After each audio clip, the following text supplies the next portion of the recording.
In 260 BC, Ashoka the Great ruled the biggest empire the Indian subcontinent had ever seen. From Bangladesh in the east to Afghanistan in the west, he ruled this gigantic empire from his capital Patliputra, one of the world's greatest cities of the time, and his kingdom's economic, military and spiritual center. But today, Patliputra has become Patna, capital of the poorest state of India with one of the lowest literacy and the highest crime rates. India went on to become one of the world's largest economies after independence, but Bihar's politicians ensured it was left behind. So how did the leaders who once promised to be saviors before rising to power became the devils who destroyed the soul of Bihar for their personal gains? This is the story of how Bihar was betrayed by its own people. At the stroke of the midnight hour, when the world sleeps, India will awake to life and freedom.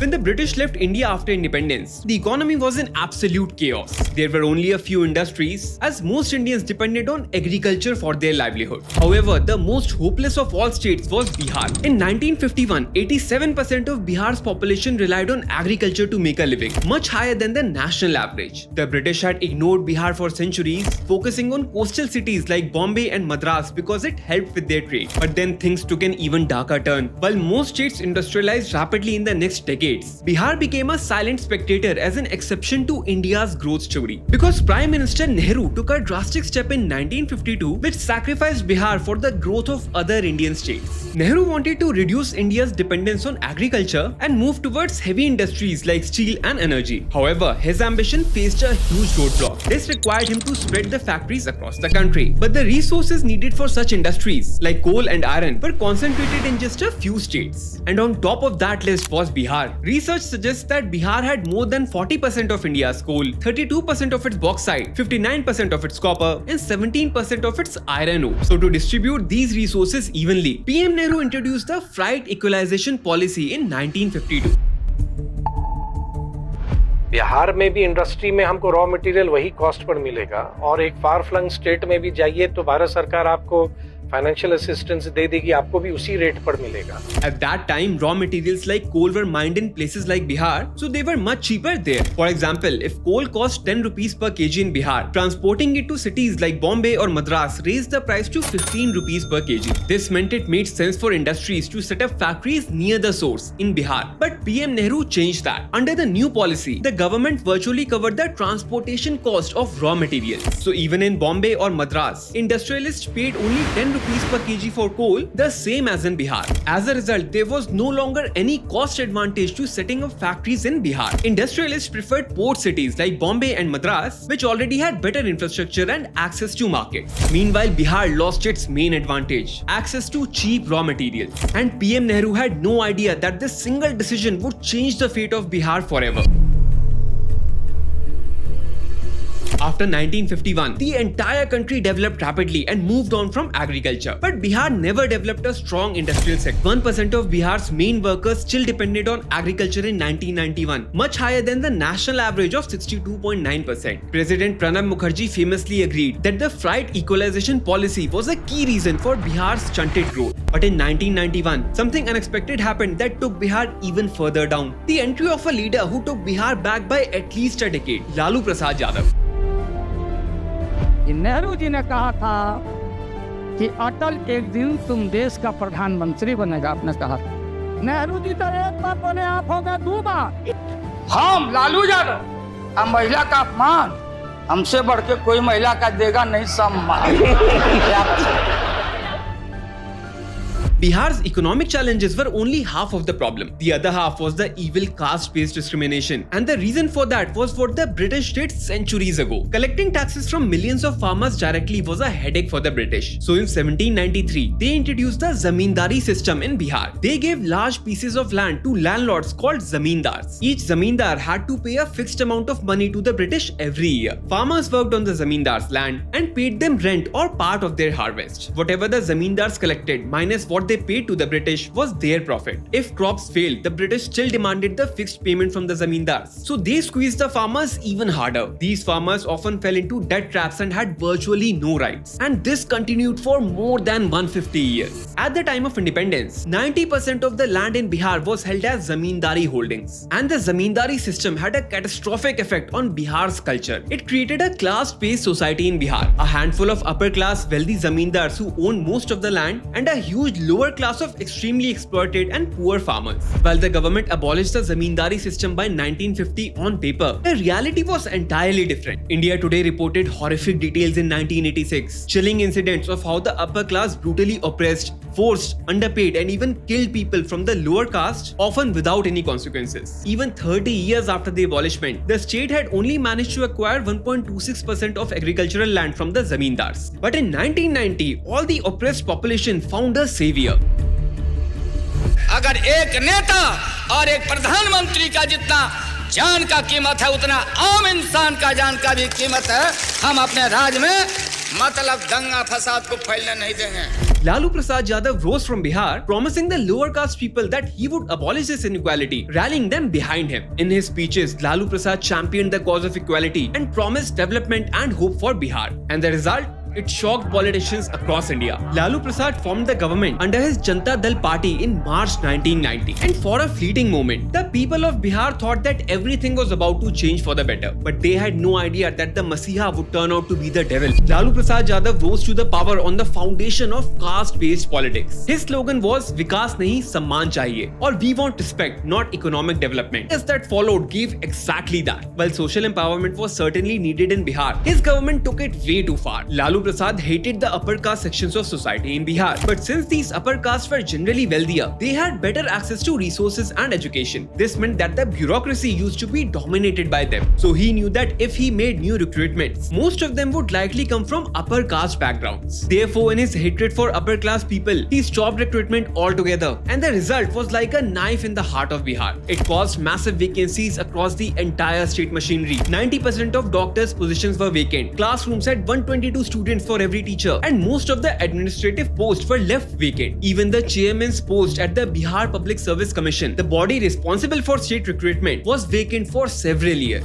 So without administrators in place, the state's bureaucracy gradually collapsed. What followed next was shocking. Without an efficient administrative system, even the funds that were available could not be used for development because there was no one to take action. Until 1990, Bihar's funding was already less than half of the national average, as if it was being ignored by the center. But from 1990 to 2000, 50% of the funds given to Bihar by the central government went unspent because there was no administration to spend funds even if they were provided. As the poet said, सरफरोशी की तमन्ना अब हमारे दिल में है, देखना है जोर कितना बाजुए कातिल में है.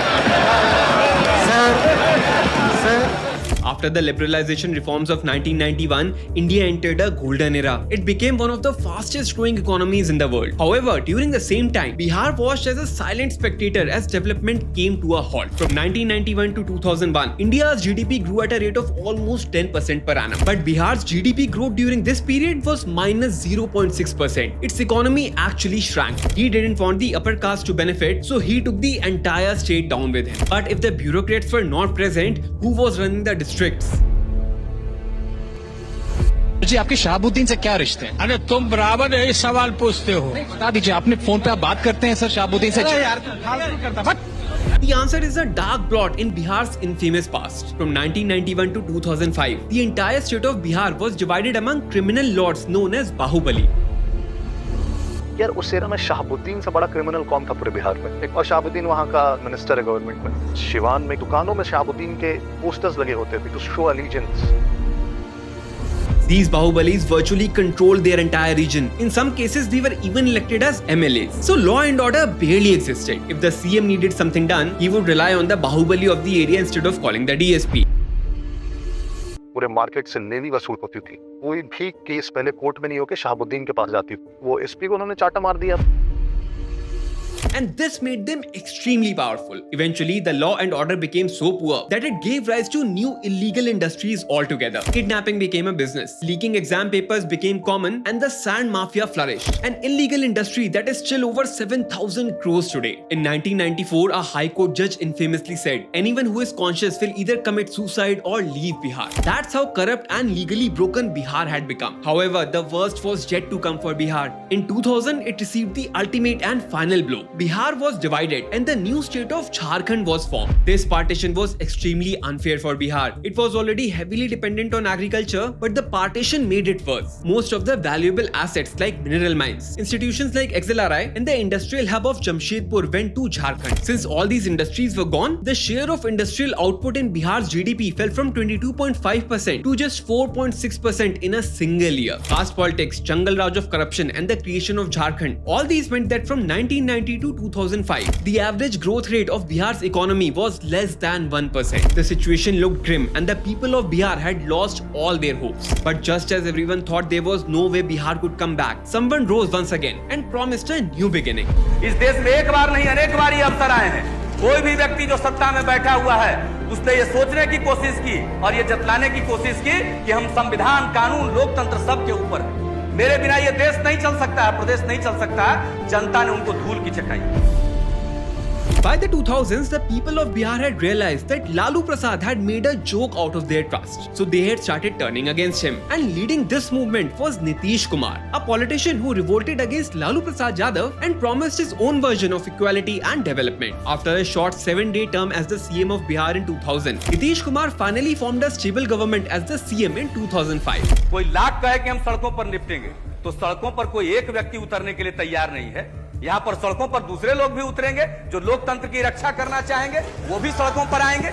And things got a little better. Some legal order was restored and the basic needs of people were fulfilled, like roads, water supply and electricity. From 2002 to 2019, Bihar's per capita GDP increased by 161%. Bihar has been steadily growing faster than the national average for the past decade now. It has also witnessed the fastest reduction in the number of poor people among all states. But even Nitish Kumar's governance has been far from perfect. He promised equality and development before coming to power in 2005. But he has taken the oath as a CM 9 times, as he frequently switches alliances. His average tenure as a CM is just 2.5 years. And unfortunately, that's how leaders of Bihar have always been. In more than 70 years of existence, Bihar has seen 40 different governments and 23 different chief ministers. क्योंकि बिहार में आज से जातीय जनगणना की शुरुआत हो चुकी है और बिहार के मुख्यमंत्री नीतीश कुमार ने कहा है कि इससे राज्य को फायदा होगा।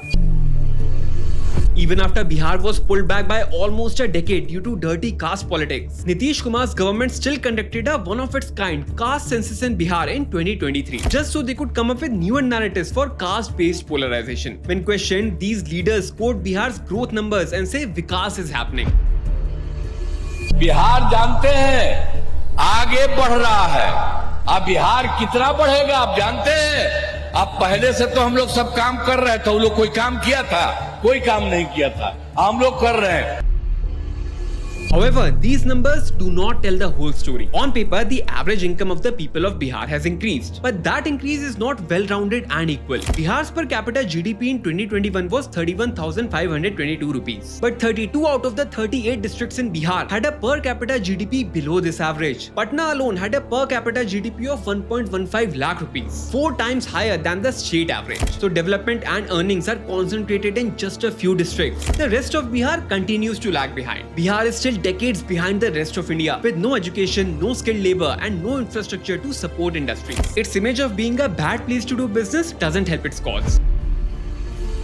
खाना वाना हो जाता है रोज? होता है, कभी कभी होता है, कभी नहीं होता, ऐसा ही भी रहते हैं। कितना टाइम खाते हो दिन में? दिन में हो गया, कभी कभी मिला तो मिला, नहीं तो नहीं, ऐसा हूँ भी रहता है। मतलब दिन में खाना नहीं भी मिला, ऐसा भी हो जाता है? However, the solution to this dark situation is seemingly simple on paper. Bihar is the youngest state in India with 58% of its population below the age of 25, and this could become Bihar's biggest strength. All they need is education and, more importantly, technical and professional skills that align with the current industry demand. Along with that, Bihar can also invite industries with special economic zones and incentives, similar to how UP and Haryana did with Noida and Gurugram. But all of these will fail if the people of Bihar don't make a decision to drive change by refusing to entertain casteism and actively reject divisive politics. Please hit subscribe if you made it this far so you keep getting new videos. If you like this video, I recommend watching this one next. Until I see you in the next video, goodbye.